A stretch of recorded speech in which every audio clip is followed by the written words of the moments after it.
मुल्ला नसरुद्दीन पूरे दिन खेतों में काम करता रहा था। वह थका हुआ और पसीने से लथपथ था और उसके कपड़े और जूते कीचड़ और दागों से सने हुए थे। चूंकि वह पूरे दिन रमजान के लिए उपवास कर रहा था, इसलिए उसे काफी भूख भी लगी थी। लेकिन आखिरकार लगभग सूर्यास्त हो गया और नसरुद्दीन को पता था कि वह जल्द ही खाना खा सकेगा। शहर के सबसे धनी व्यक्ति ने उस शाम अपने घर पर एक बहुत बड़ी दावत के साथ सभी को अपना उपवास तोड़ने के लिए आमंत्रित किया था। नसरुद्दीन जानता था कि अगर वह शहर में जाने से पहले अपने कपड़े बदलने के लिए घर गया तो उसे देर हो जाएगी। उसने फैसला किया कि देर से आने की बजाय गंदे कपड़ों में पहुंचना बेहतर है। ओह, यह कैसी पार्टी होगी! क्या दावत होगी! जैसे ही वह अमीर आदमी के घर गया, नसरुद्दीन ने उन स्वादिष्ट खाद्य पदार्थों की कल्पना की जिन्हें वह जल्द ही खाएगा। खजूर, दाल और छोले, जैतून और रोटी, हुम्मस, फलाफेल, चिकन और बीफ और सबसे बढ़िया मिठाइयाँ, हलवा, खजूर के रोल, अंजीर और बकलावा। जब नसरुद्दीन आया तो अमीर आदमी ने दरवाजा खोला और नसरुद्दीन को ऊपर से नीचे तक तिरस्कार भरी नजरों से देखा, उसके फटे पुराने कपड़ों से लेकर कीचड़ से सने जूतों तक। स्वागत के लिए एक शब्द भी कहे बिना उसने नसरुद्दीन को अंदर आने का इशारा किया और अचानक चला गया। नेता, कहिए, मुझे आश्चर्य है कि वह धनी व्यक्ति क्या सोच रहा था या क्या महसूस कर रहा था, और कुछ उत्तर संक्षेप में दीजिए। कहानी पर वापस आते हुए कहिए, आइए सुने कि आगे क्या होता है। नसरुद्दीन भी लोगों की भीड़ में शामिल हो गया, जो सभी अपने बेहतरीन कपड़े पहने हुए थे। मेजों पर तरह तरह के स्वादिष्ट खाने रखे हुए थे, खजूर, दाल और छोले, जैतून और ब्रेड, हुम्मस, फलाफेल, चिकन और बीफ और सबसे बढ़िया मिठाइयाँ, हलवा, खजूर के रोल, अंजीर और बकलावा। जल्दी करने की उसकी कोशिशों के बावजूद सभी सीटें भरी हुई थीं और किसी ने भी नसरुद्दीन के लिए जगह बनाने या आगे बढ़ने की कोशिश नहीं की। वास्तव में किसी ने भी उसे खाना नहीं दिया।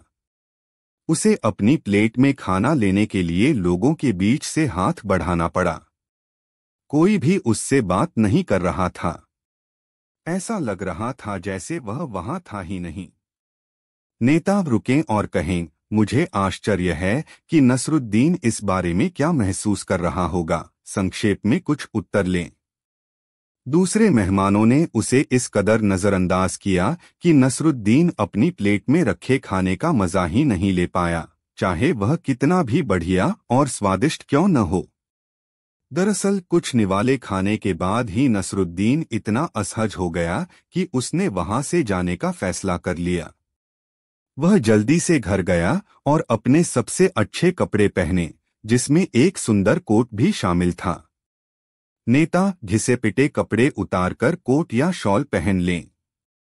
नसरुद्दीन दावत में वापस आया और इस बार मेजबान ने बड़ी मुस्कान के साथ उसका स्वागत किया। मेजबान ने कहा, अंदर आइए, अंदर आइए। जैसे ही नसरुद्दीन अंदर आया, लोगों ने हाथ हिलाकर उसे बुलाया और कमरे के हर कोने से उसे अपने पास बैठने के लिए आमंत्रित किया और उसे खाना खिलाया। नेता, पूछें, मुझे आश्चर्य है कि मेजबान और अन्य अतिथि अब क्या सोच रहे थे, और कुछ उत्तर स्वीकार करें। फिर पूछें, मुझे आश्चर्य है कि नसरुद्दीन क्या महसूस कर रहा था। आगे बढ़ने से पहले संक्षिप्त उत्तर दें। नसरुद्दीन चुपचाप बैठ गया। उसने एक मोटा अंजीर उठाया और उसे सावधानी से कोट की जेब में डालते हुए कहा, खाओ कोट, खाओ। नेता, अगर तुम नकली खाना लाए हो तो यह अभिनय करो। फिर उसने मुट्ठी भर मेवे लिए और उन्हें जेब में डालते हुए कहा, खाओ कोट, खाओ। अब वह अपने कोट को गंभीरता से खिलाने लगा, तरह तरह के खाने पीने के सामान को पकड़कर। नेता, यहाँ रुकें और बच्चों से कहें कि वे कुछ ऐसे खाने पीने के नाम बताने की कोशिश करें जो नसरुद्दीन ने अपने कोट को खिलाए होंगे। उनके सुझावों का उपयोग करें। नसरुद्दीन ने को अपनी जेब में डालते हुए कहा, खाओ कोट, खाओ। उन्होंने कोट को दाल और चने, जैतून और रोटी, हुम्मस, फलाफल, चिकन और बीफ खिलाया और सबसे अच्छी बात मिठाइयाँ, हलवा, खजूर के रोल, अंजीर और बकलवा। नसरुद्दीन इस अजीब व्यवहार को देखकर चुप हो गया। जल्द ही कमरे में मौजूद हर कोई नसरुद्दीन को घूर रहा था, यह सोचकर कि वह क्या कर रहा है। मेजबान जल्दी से वहां आया। नसरुद्दीन, तुम क्या कर रहे हो? तुम अपने कोट को इस तरह से क्यों खिला रहे हो? ठीक है, नसरुद्दीन ने जवाब दिया, जब मैं पहली बार अपने पुराने किसानी कपड़ों में इस दावत में आया था तो मेरा स्वागत नहीं किया गया था। कोई भी मुझसे बात नहीं करता था। लेकिन जब मैंने यह कोट पहना तो अचानक मेरा गर्मजोशी से स्वागत किया गया।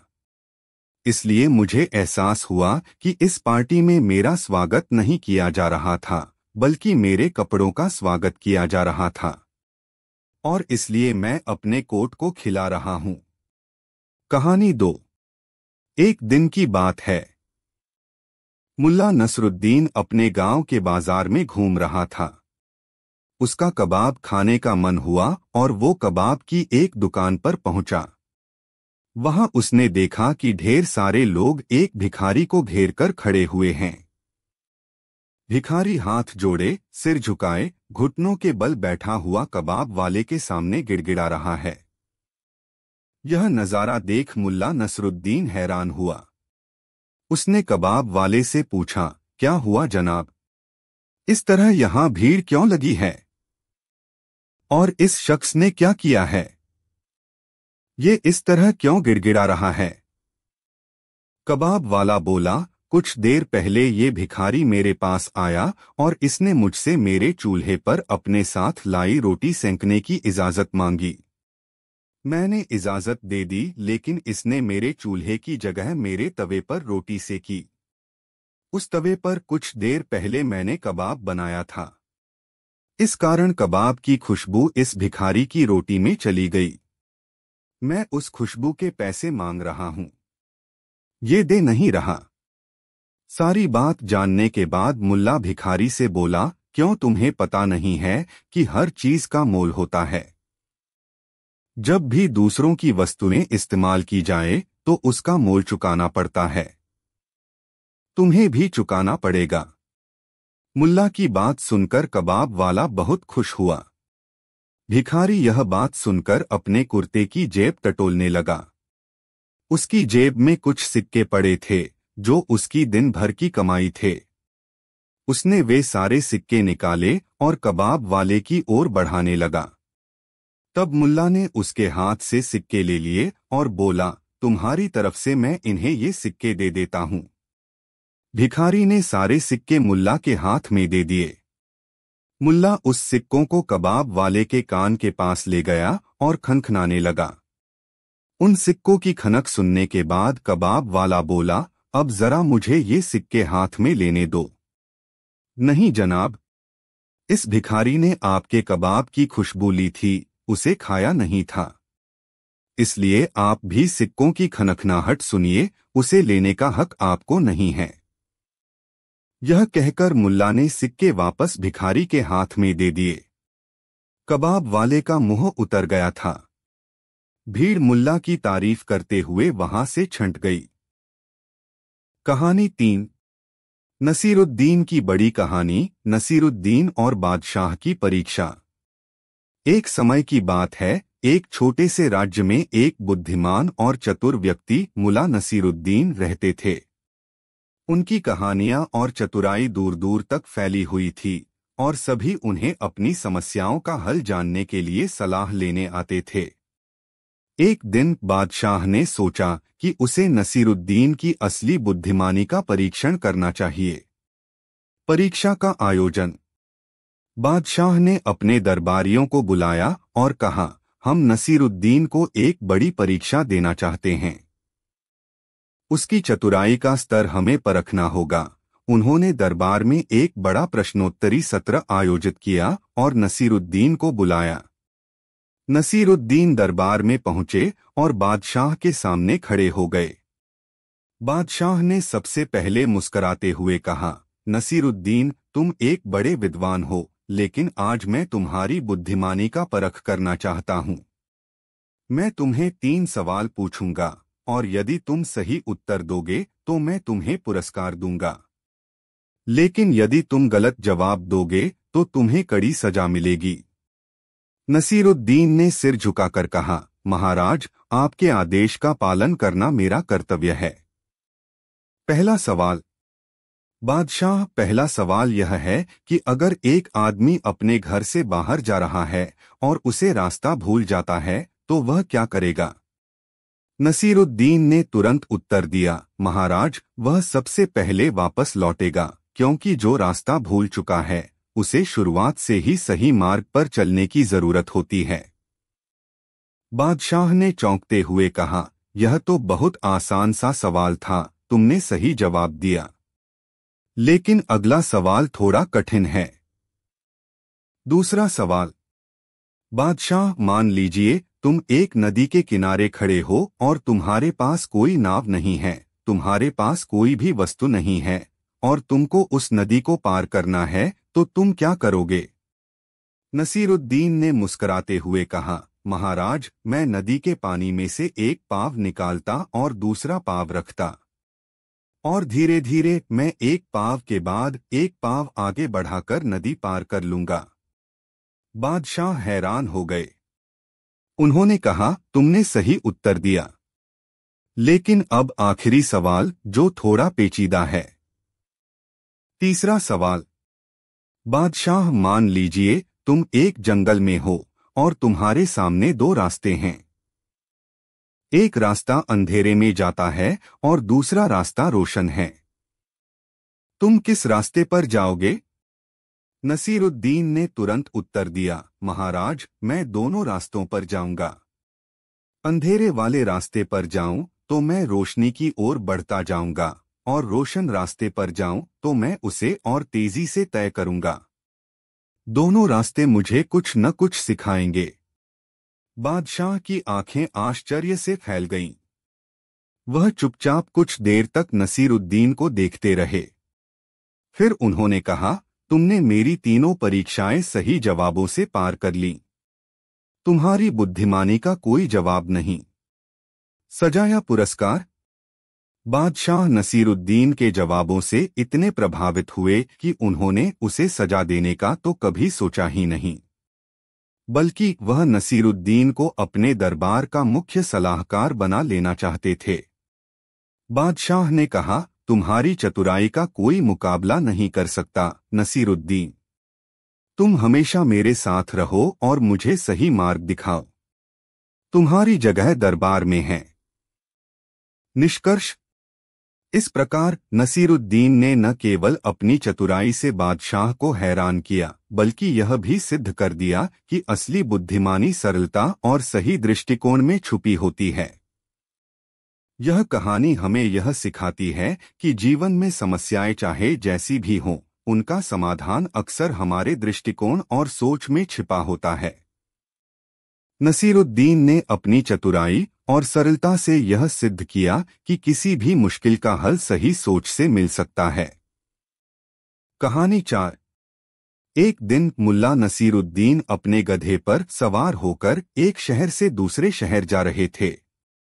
रास्ते में लोगों का हुजूम देखकर वह रुके और पूछने लगे कि सब लोग इतनी जल्दी में क्यों हैं। गांव वाले बोले, मुल्ला साहब, शहर में एक मेला लगा है।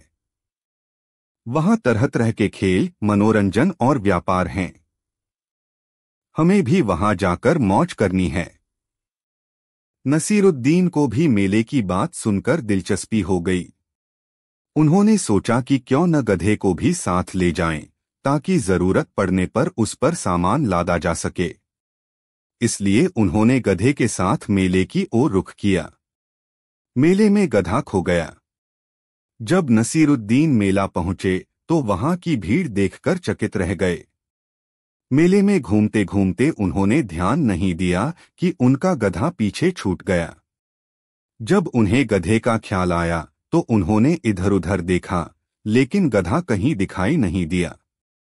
मुल्ला नसीरुद्दीन ने बहुत खोजा, लेकिन गधा नहीं मिला। परेशान होकर वे जोर जोर से रोने लगे। उनके रोने की आवाज सुनकर लोग उनके पास आए और पूछने लगे, मुल्ला साहब क्या हुआ, क्यों रो रहे हैं? मुल्ला बोले, अरे मेरा गधा खो गया है। वह मेरा सबसे करीबी साथी था। लोगों ने उन्हें सांत्वना दी और कहा, हम भी गधे को ढूंढने में आपकी मदद करेंगे। मुल्ला की चतुराई। कुछ समय बाद मुल्ला अचानक रोना बंद कर मुस्कुराने लगे और खुशी में झूमते हुए कहा, मेरा गधा मिल गया, मेरा गधा मिल गया। लोग हैरान हुए और एक व्यक्ति ने पूछा, मुल्ला साहब आपका गधा कहाँ है? हमें तो वह यहाँ कहीं भी नहीं दिख रहा। मुल्ला ने हंसते हुए कहा, अरे मैं सोच रहा था कि अगर गधा न भी मिला तो कम से कम मुझे उसके बिना जिंदगी की अहमियत का एहसास हो गया। अब मुझे गधे की कमी भी महसूस नहीं होती। लोगों ने मुल्ला के इस जवाब पर हंसते हुए सिर हिलाया और कहा, मुल्ला तुम तो बहुत चतुर हो, हमेशा हर बात में कुछ न कुछ सीख लेते हो। गधे की वापसी। उसी समय एक आदमी मुल्ला के पास आया और बोला, मुल्ला साहब ये रहा आपका गधा, मुझे यह मेले के पास घूमता हुआ मिला था। मुल्ला ने अपने गधे को देखा और खुशी खुशी उसकी पीठ थपथपाई। फिर उन्होंने अपनी चतुर मुस्कान के साथ कहा, देखा गधा भी अपने मुल्ला के बिना नहीं रह सकता। लोगों ने मुल्ला की समझदारी और खुशमिजाजी की प्रशंसा की और कहा, मुल्ला तुम्हारी सोचने का तरीका सच में अनोखा है।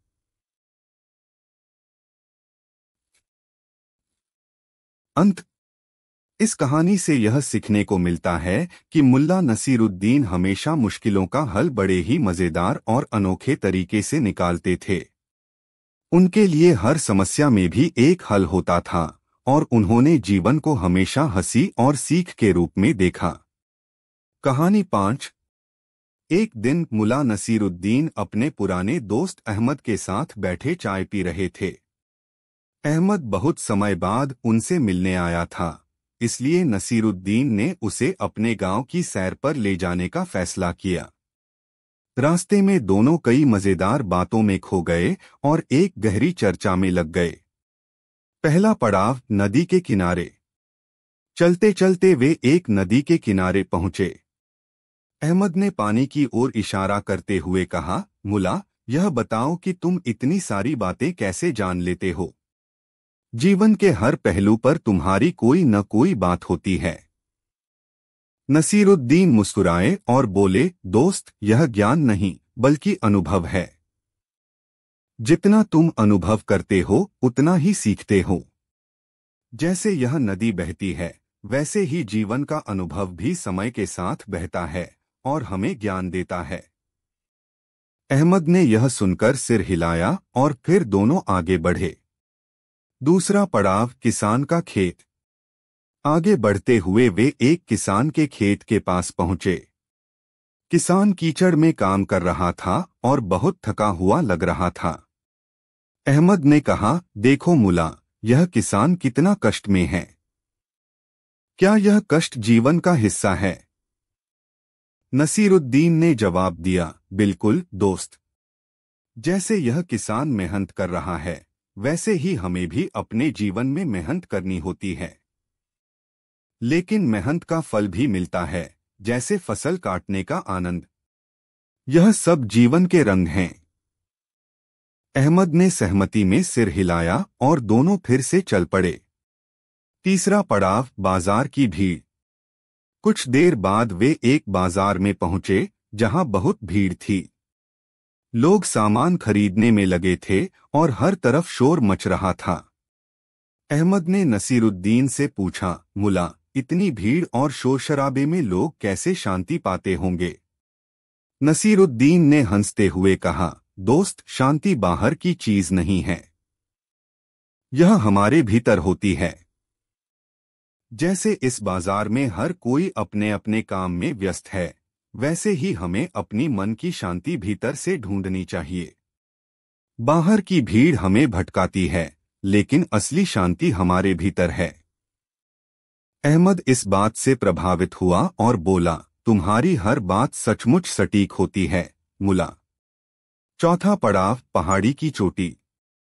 शाम होने लगी थी और दोनों एक पहाड़ी पर चढ़ने लगे। वहां से पूरे गांव का दृश्य बहुत सुंदर दिखाई दे रहा था। चोटी पर पहुंचकर अहमद ने गहरी सांस ली और बोला, मुला, यहां आकर मुझे बहुत सुकून मिला। नसीरुद्दीन ने उसकी ओर देखा और कहा, यही जीवन है दोस्त।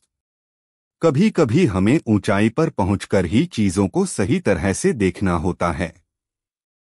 जब हम जीवन की कठिनाइयों पर विजय प्राप्त करते हैं तो हमें एक नई दृष्टि मिलती है और वह दृष्टि हमें शांति और संतोष देती है। अंत में दोस्ती का महत्व। अहमद ने इस यात्रा में बहुत कुछ सीखा और नसीरुद्दीन की बातें हमेशा के लिए याद रखीं। चलते चलते उसने नसीरुद्दीन से पूछा, मुला, दोस्ती का असली अर्थ क्या है? नसीरुद्दीन ने मुस्कुराते हुए उत्तर दिया, दोस्ती का असली अर्थ है बिना किसी स्वार्थ के एक दूसरे के साथ खड़े रहना, जैसे हम दोनों हैं। दोस्ती का मतलब है कि हम एक दूसरे से सीखें, एक दूसरे को समझें और साथ चलें, चाहे रास्ता कितना भी कठिन क्यों न हो। अहमद ने यह सुनकर नसीरुद्दीन को गले लगाया और कहा, तुम्हारे जैसे दोस्त पाकर मैं बहुत भाग्यशाली हूँ। कहानी का सार। इस तरह नसीरुद्दीन और उनके दोस्त की इस यात्रा में कई अनुभव और सीखें थीं। इस यात्रा के माध्यम से नसीरुद्दीन ने अहमद को जीवन के अनमोल सबक सिखाए, जिनमें शांति, कड़ी मेहनत, संतोष और दोस्ती का मूल्य था। कहानी 5। एक दिन की बात है, मुल्ला नसीरुद्दीन और उनके एक पुराने दोस्त अली की मुलाकात एक छोटे से गांव में हुई। दोनों बहुत सालों बाद मिल रहे थे, तो बातों का सिलसिला खूब लंबा चला। मुल्ला नसीरुद्दीन और अली दोनों ही अपनी अपनी जिंदगी के अनुभवों को एक दूसरे से बांटने लगे। दोस्त की समस्या। अली कुछ परेशान लग रहा था। नसीरुद्दीन ने उससे पूछा, अली, तुम इतने चिंतित क्यों हो? क्या बात है? अली ने लंबी सांस लेते हुए कहा, मुल्ला, मेरे पास अब वो दौलत नहीं रही जो कभी हुआ करती थी। मैं दिन रात मेहनत करता हूँ, पर कभी धन का भंडार खाली नहीं होता और न ही मन को सुकून मिलता है। क्या करूँ समझ नहीं आता। नसीरुद्दीन ने उसकी बात ध्यान से सुनी और कुछ देर सोचने के बाद बोले, अली, मुझे लगता है कि तुम्हें मेरी मदद की जरूरत है। चलो कल हम दोनों बाजार चलते हैं। मैं तुम्हें एक काम सिखाऊंगा। अनोखा काम। अगले दिन मुल्ला नसीरुद्दीन और अली बाजार पहुंचे। मुल्ला नसीरुद्दीन ने अली को एक दुकान के सामने खड़ा कर दिया और कहा, अली, तुम यहाँ खड़े रहो और जो भी यहाँ से गुजरे उसे यही कहो, जो भी यहाँ से गुजरेगा उसे एक अद्भुत सलाह मिलेगी, बस यह दोहराते रहना। अली को यह अजीब लगा, लेकिन वह मुल्ला नसीरुद्दीन की बातों पर भरोसा करता था, इसलिए उसने वही किया। धीरे धीरे लोग उसकी बात सुनने लगे और कुछ लोग उसकी ओर आकर्षित हुए। लेकिन नसीरुद्दीन ने उसे किसी को सलाह देने से मना किया और कहा, अभी तो बस यही कहते रहो। वास्तविक सलाह का समय। शाम होने पर मुल्ला नसीरुद्दीन ने कहा, अली, अब जब काफी लोग यहाँ इकट्ठा हो गए हैं तो अपनी सबसे बड़ी सीख सुनाओ। अली थोड़ा हिचकिचाया, फिर बोला, लेकिन मेरे पास तो ऐसी कोई सलाह नहीं है। मुल्ला नसीरुद्दीन मुस्कुराए और बोले, यही तुम्हारी सीख है। तुम हमेशा दूसरों से उम्मीद रखते हो कि वे तुम्हें कुछ दें, लेकिन तुम्हारे पास खुद कुछ नहीं है। इसी तरह धन और शांति भी तुम्हारे पास तभी आएगी जब तुम अपने भीतर उसे ढूंढोगे। अगर तुम्हारे पास खुद की कोई दिशा नहीं है तो दूसरों से अपेक्षा क्यों करते हो? अली को अचानक समझ में आ गया कि वह हमेशा बाहरी चीजों में खुशियों की तलाश कर रहा था, लेकिन असली शांति और संतुष्टि उसके अपने भीतर थी। सच्ची दोस्ती का संदेश। अली ने अपने दोस्त मुल्ला नसीरुद्दीन का धन्यवाद किया और कहा, तुमने मेरी आंखें खोल दी। असली खुशी बाहर की चीजों में नहीं, बल्कि हमारे खुद के विचारों और समझ में है। मुल्ला नसीरुद्दीन ने मुस्कुराते हुए कहा, दोस्त, असली दौलत यही है। धन और चीजें आती जाती रहती हैं, पर आत्मिक शांति और संतोष वही है जो हमेशा हमारे साथ रहता है। अंत। इस तरह मुल्ला नसीरुद्दीन ने अपने दोस्त अली को सच्ची खुशी का मार्ग दिखाया। इस कहानी से हमें यह सीख मिलती है कि बाहरी चीजों में भटकने से बेहतर है कि हम अपने भीतर झांकें और सच्ची संतुष्टि पाएं। कहानी 6। एक बार की बात है, मुल्ला नसीरुद्दीन एक छोटे से गांव में रहते थे। उनकी बुद्धिमानी और हास्यप्रद अंदाज की कहानियां पूरे राज्य में मशहूर थीं। राजा भी उनके बारे में सुन चुका था, लेकिन उसने खुद कभी मुल्ला से मुलाकात नहीं की थी। एक दिन राजा ने मुल्ला को अपने दरबार में बुलाने का निर्णय लिया ताकि वह उनकी चतुराई को परख सके। राजा और नसीरुद्दीन की पहली मुलाकात। मुल्ला नसीरुद्दीन जब दरबार में पहुंचे तो उन्होंने सामान्य कपड़े पहने थे और साथ में अपने गधे पर सवार होकर आए थे। दरबार में सभी दरबारी उनकी सादगी देखकर हंसने लगे। राजा भी मुस्कुराया और सोचा कि यह आदमी कैसे उसकी कठिन पहेलियों का जवाब देगा। राजा ने मुल्ला से पूछा, नसीरुद्दीन, मैंने सुना है कि तुम बहुत चतुर हो। क्या तुम सच में हर समस्या का हल जानते हो? मुल्ला मुस्कुराए और बोले, महाराज, मैं केवल समस्याओं को हल करने की कोशिश करता हूँ, हर समस्या का हल मेरे पास नहीं होता। लेकिन मैं कोशिश करना पसंद करता हूँ। राजा को नसीरुद्दीन का आत्मविश्वास भा गया। उन्होंने फैसला किया कि वह मुल्ला से कुछ मुश्किल सवाल पूछेंगे। पहला सवाल, सच्ची खुशी क्या है? राजा ने पूछा, नसीरुद्दीन, मुझे बताओ, सच्ची खुशी किसमें है? मुल्ला ने जवाब दिया, महाराज, सच्ची खुशी छोटी छोटी चीजों में छिपी होती है। जैसे किसी भूखे को रोटी मिल जाना, किसी प्यासी को पानी मिल जाना। खुशी बाहर नहीं, बल्कि हमारे अंदर है। राजा ने सोचा कि यह तो बहुत सरल जवाब है, लेकिन काफी सटीक भी। उन्होंने दूसरा सवाल पूछा। दूसरा सवाल, सबसे बड़ा ज्ञानी कौन है? राजा ने पूछा, नसीरुद्दीन, तुम्हारे हिसाब से सबसे बड़ा ज्ञानी कौन है? मुल्ला ने उत्तर दिया, महाराज, सबसे बड़ा ज्ञानी वह है जो अपनी सीमाओं को समझता है और हमेशा कुछ नया सीखने की कोशिश करता है। अपने ज्ञान को ही सब कुछ मान लेना सबसे बड़ी मूर्खता है। राजा नसीरुद्दीन के उत्तर से प्रभावित हुए और अपनी जिज्ञासा बढ़ाते हुए एक और सवाल पूछने का मन बनाया। तीसरा सवाल, सबसे बड़ा अमीर कौन है? अब राजा ने पूछा, तो बताओ, सबसे बड़ा अमीर कौन है? मुल्ला ने मुस्कुराते हुए कहा, महाराज, सबसे बड़ा अमीर वह है जो कम में संतुष्ट रहना जानता है। जिस व्यक्ति की इच्छाएं कम होती हैं, वही सबसे बड़ा अमीर होता है, क्योंकि उसके पास संतोष का खजाना होता है। राजा को इस बात में भी गहरा अर्थ नजर आया, लेकिन उन्होंने एक आखिरी सवाल पूछने का निश्चय किया। चौथा सवाल, सच्चा दोस्त कौन है? राजा ने पूछा, नसीरुद्दीन, सच्चा दोस्त कौन है? मुल्ला ने कहा, महाराज, सच्चा दोस्त वह है जो आपके सुख दुख में बिना किसी स्वार्थ के आपके साथ खड़ा रहे। जैसे एक पेड़ अपने फलों और छांव से दूसरों की मदद करता है, वैसा ही सच्चा दोस्त होता है। राजा ने मुल्ला के सभी उत्तरों को सुनकर अपने मन में एक गहरा आदर महसूस किया। वह जान गया कि नसीरुद्दीन की समझ और ज्ञान किसी भी किताब से कहीं अधिक है। एक आखिरी चुनौती। राजा ने सोचा कि वह एक आखिरी परीक्षा लेकर देखेंगे कि क्या नसीरुद्दीन वास्तव में इतने ही बुद्धिमान हैं।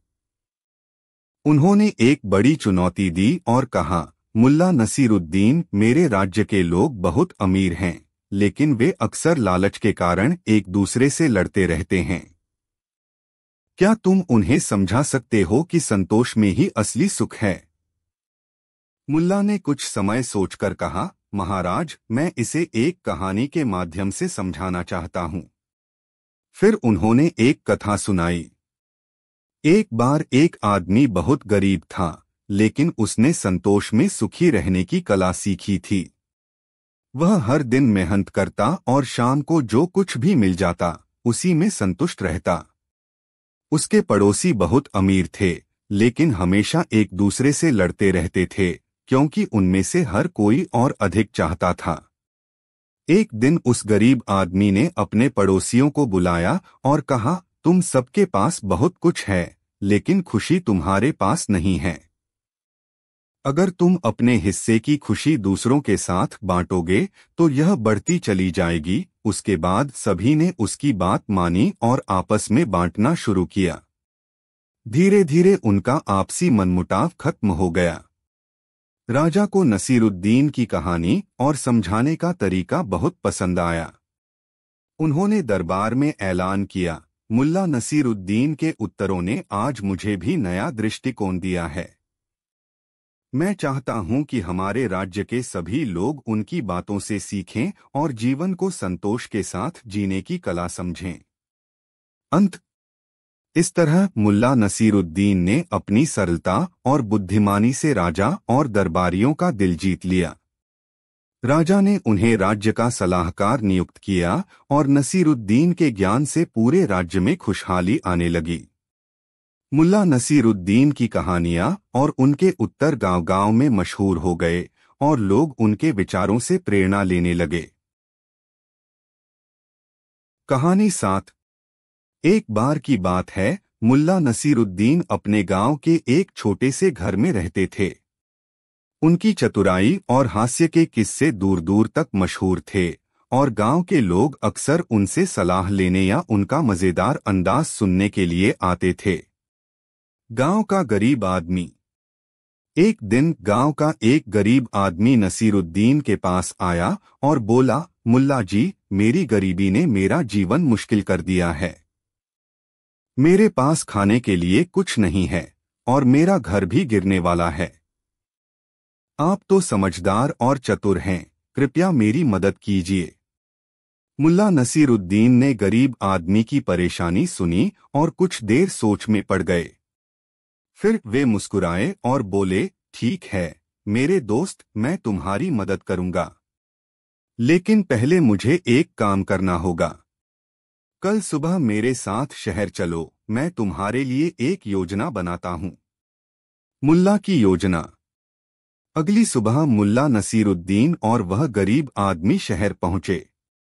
मुल्ला ने गरीब आदमी से कहा, तुम यहाँ इस चौराहे पर खड़े हो जाओ और जो भी तुम्हें कुछ पूछे तुम बस इतना कहो, मैं राजा का आदमी हूँ। गरीब आदमी थोड़ा असमंजस में था, लेकिन मुल्ला पर भरोसा करके उसने वही किया जो मुल्ला ने कहा था। वह चौराहे पर खड़ा हो गया और आते जाते लोगों को कहने लगा, मैं राजा का आदमी हूँ। धीरे धीरे लोग उसकी बातों में दिलचस्पी लेने लगे। वे हैरानी से उसकी ओर देख रहे थे और सोच रहे थे कि आखिर वह राजा का आदमी कैसे हो सकता है। कुछ ही घंटों में उसकी बात पूरे शहर में फैल गई। राजा का बुलावा। शाम को राजा के दरबार तक यह खबर पहुंची कि एक आदमी चौराहे पर खड़ा होकर खुद को राजा का आदमी कह रहा है। राजा को यह बात सुनकर क्रोध आ गया। उसने तुरंत अपने सिपाहियों को भेजकर उस आदमी को अपने दरबार में बुलवाया।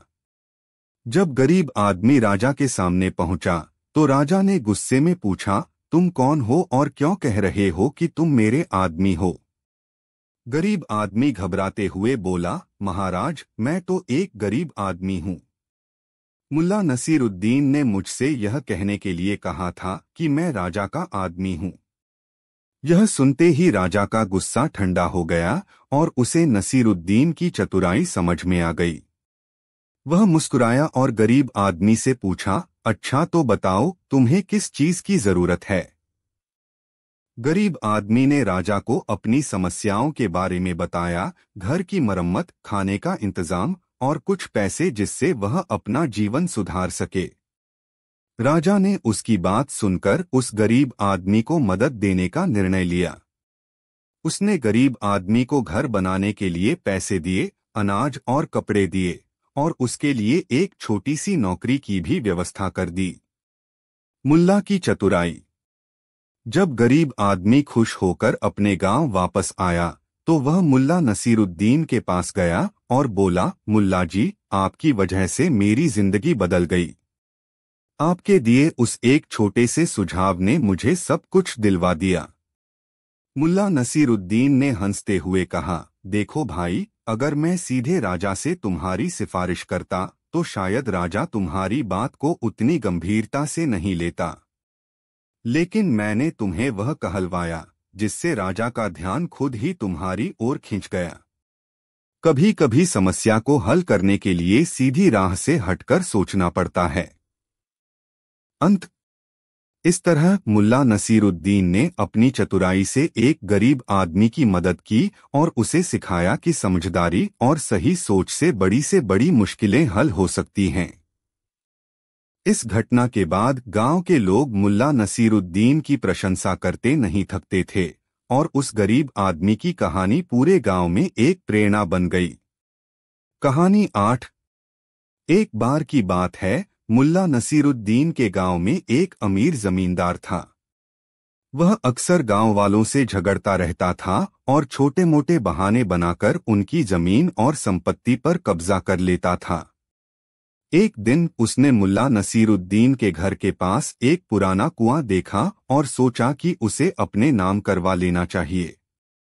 अमीर जमींदार ने मुल्ला से कहा, मुल्ला, मुझे तुम्हारा यह कुआं बहुत पसंद है, क्या तुम इसे मुझे बेचोगे? मुल्ला ने सोचा कि यह पुराना कुआं है जो शायद अब ज्यादा काम में नहीं आता, तो उसने हामी भर दी और जमींदार को कुआं बेच दिया। जमींदार ने खुशी खुशी कुआं खरीद लिया और पैसे मुल्ला को दे दिए। जमींदार का चालाकी भरा कदम। अगले दिन जमींदार ने कुएं से पानी निकालना शुरू कर दिया।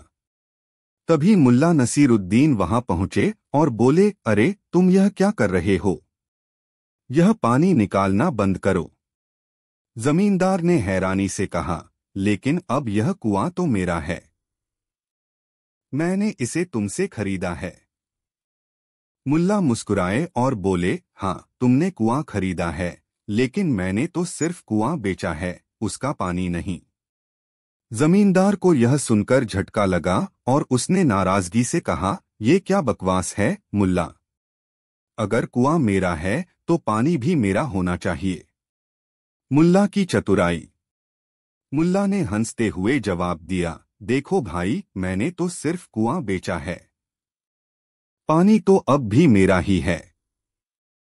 अगर तुम्हें पानी चाहिए तो तुम्हें मुझसे किराया देना पड़ेगा, या तो तुम कुएं में से मेरा पानी निकाल दो वरना मुझे इसका किराया दो। जमींदार गुस्से में लाल हो गया, लेकिन उसे समझ नहीं आ रहा था कि क्या करे। वह तुरंत राजा के पास पहुंचा और अपनी समस्या बताई। राजा का न्याय। राजा ने दोनों को दरबार में बुलाया और उनकी बातें सुनी। मुल्ला ने कहा, महाराज, मैंने जमींदार को कुआं बेचा है, लेकिन पानी बेचने की बात नहीं की थी। पानी अभी भी मेरा है। अगर वह मेरा पानी इस्तेमाल करना चाहता है तो उसे इसका किराया देना चाहिए।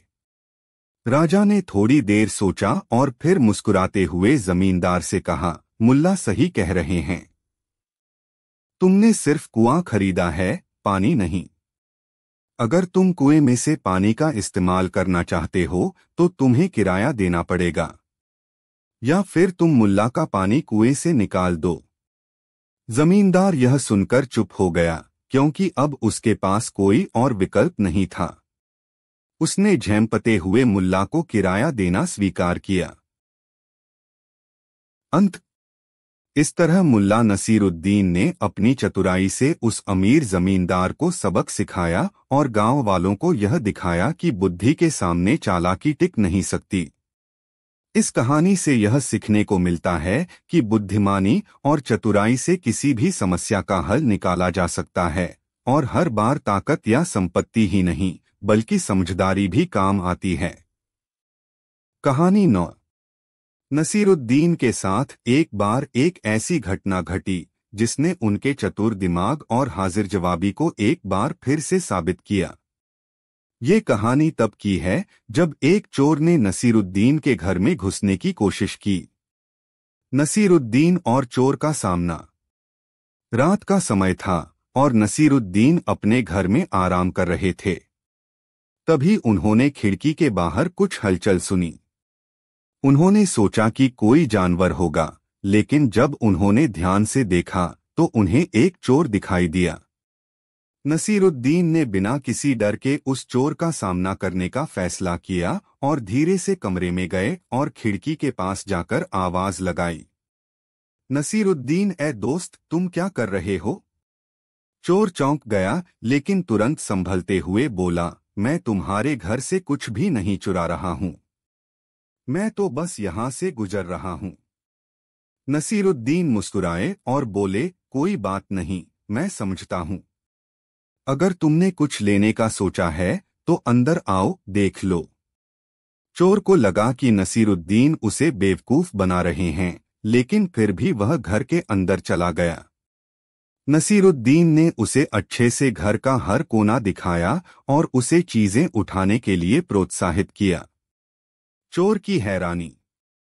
चोर को अजीब लगा कि नसीरुद्दीन उसे बिना कोई रोकटोक सामान उठाने दे रहे हैं।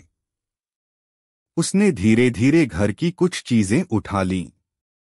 नसीरुद्दीन ने भी उस चोर की मदद की और उससे कहा, अगर तुम ये सब सामान लेकर जाओगे तो कुछ और भी देख लो।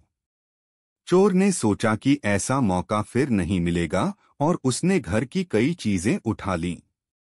जब चोर बाहर जाने के लिए तैयार हुआ तो नसीरुद्दीन ने उसे रोका और कहा, जाने से पहले मेरे साथ चाय पीते जाओ। चोर ने सोचा कि नसीरुद्दीन पागल हैं, लेकिन उसने उनकी बात मान ली और चाय पीने बैठ गया। नसीरुद्दीन ने उसे स्वादिष्ट चाय और कुछ मिठाई भी खिलाई। अब चोर थोड़ा नरम हो गया और वह नसीरुद्दीन की हिम्मत और मेहमानवाजी से प्रभावित हो रहा था। नसीरुद्दीन की चालाकी। चाय खत्म होने के बाद नसीरुद्दीन ने चोर से कहा, देखो भाई, तुम इतने मेहनती हो कि रात को भी काम करते हो। अगर तुम मेरे साथ गांव जाकर मेरे दोस्तों से मिलो तो मैं तुम्हें कुछ और मदद भी दिलवा सकता हूं। चोर ने सोचा कि शायद नसीरुद्दीन उसे और भी चीजें दिलवाना चाहते हैं, इसलिए वह राजी हो गया और नसीरुद्दीन के साथ गांव की ओर चल दिया। नसीरुद्दीन उसे लेकर सीधे पुलिस चौकी पहुंच गए। पुलिस चौकी पहुंचते ही नसीरुद्दीन ने पुलिस से कहा, यह आदमी मेरे घर का सामान लेकर भाग रहा था, लेकिन मैंने इसे पकड़ लिया है, कृपया इसे रोक लें। चोर हैरान रह गया और उसने नसीरुद्दीन की ओर देखा जो मुस्कुरा रहे थे। पुलिस ने चोर को गिरफ्तार कर लिया और उसके सारे सामान को वापस नसीरुद्दीन को सौंप दिया। अंत। चोर ने जाते जाते नसीरुद्दीन से पूछा, तुमने मुझे इतनी आसानी से क्यों पकड़वा दिया? मुझे तो लगा था कि तुम मुझसे दोस्ती कर रहे हो। नसीरुद्दीन हंसते हुए बोले, दोस्ती तो मैं तुमसे अब भी करता हूँ, लेकिन सच्चा दोस्त वही है जो तुम्हें सही रास्ते पर ले आए। उम्मीद है कि अगली बार तुम अपने मेहनत के रास्ते को सही तरीके से चुनोगे। इस तरह नसीरुद्दीन ने अपनी चतुराई और हास्य से चोर को पकड़वाया और उसे सबक सिखाया।